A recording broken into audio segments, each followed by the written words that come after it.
ಪಿತನ ಸುತನ ಮತ್ತು ಪವಿತ್ರಾತ್ಮರ ನಾಮದಲ್ಲಿ ಆಮೀನ್.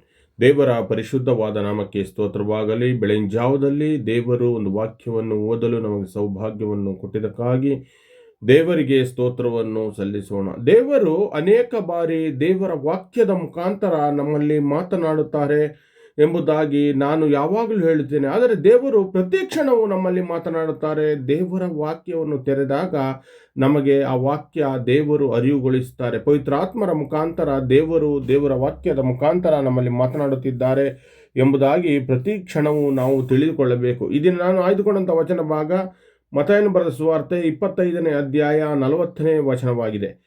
ಆಗ ಅರಸರು ಪ್ರತ್ಯುತ್ತರವಾಗಿ, ಈ ನನ್ನ ಸೋದರರಲ್ಲಿ ಒಬ್ಬನಿಗೆ ಅವನಿಗಷ್ಟೇ ಕನಿಷ್ಠವಾಗಿರಲಿ, ನೀವು ಹೀಗೆ ಮಾಡಿದಾಗಲೆಲ್ಲ ಅದನ್ನು ನನಗೆ ಮಾಡಿದ್ದೀರಿ ಎಂದು ನಿಮಗೆ ಸತ್ಯವಾಗಿ ಹೇಳುತ್ತೇನೆ ಎನ್ನುವನು ಎಂಬುದಾಗಿ ಈ ವಾಕ್ಯ ಬರೆದಿದೆ. ನಮಗೆ ಮಹತ್ವದ ಒಂದು ಸತ್ಯವನ್ನು ಈ ವಾಕ್ಯ ಕಲಿಸುತ್ತದೆ. ಏಕೆಂದರೆ ನಾವು ಬಡವರಿಗೆ, ಹಸಿದವರಿಗೆ, ದುಃಖದಲ್ಲಿರುವವರಿಗೆ, ಅಗತ್ಯದಲ್ಲಿರುವವರಿಗೆ ಮಾಡುವ ಪ್ರತಿ ಒಂದು ಸಹಾಯವು ಸ್ವತಃ ಯೇಸು ಸ್ವಾಮಿಗೆ ಮಾಡಿದಂತಾಗಿದೆ ಎಂದು ನಮ್ಮ ಸೇವೆಯ ದೊಡ್ಡತನವನ್ನು ನೋಡುವುದಿಲ್ಲ, ನಮ್ಮ ಹೃದಯವನ್ನು ದೇವರು ನೋಡುತ್ತಾರೆ, ಪ್ರೀತಿಸುತ್ತಾರೆ ಎಂಬುದಾಗಿ ಈ ವಾಕ್ಯ ನಮಗೆ ಸ್ಪಷ್ಟಪಡಿಸುತ್ತದೆ. ಆದ್ದರಿಂದ ನಮ್ಮಲ್ಲಿರುವ ಸುತ್ತಲಿರುವವರ ನೋವನ್ನು ಕಂಡು ನಿರ್ಲಕ್ಷಿಸದೆ ಸಾಧ್ಯವಾದಷ್ಟು ಪ್ರೀತಿ, ಸಹಾಯ ಮತ್ತು ಕರುಣೆಯನ್ನು ತೋರಿಸೋಣ.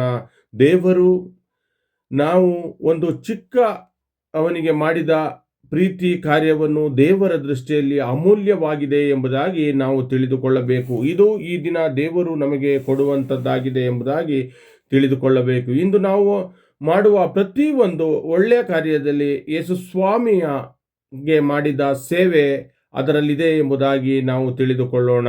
ಆಮೇನ್.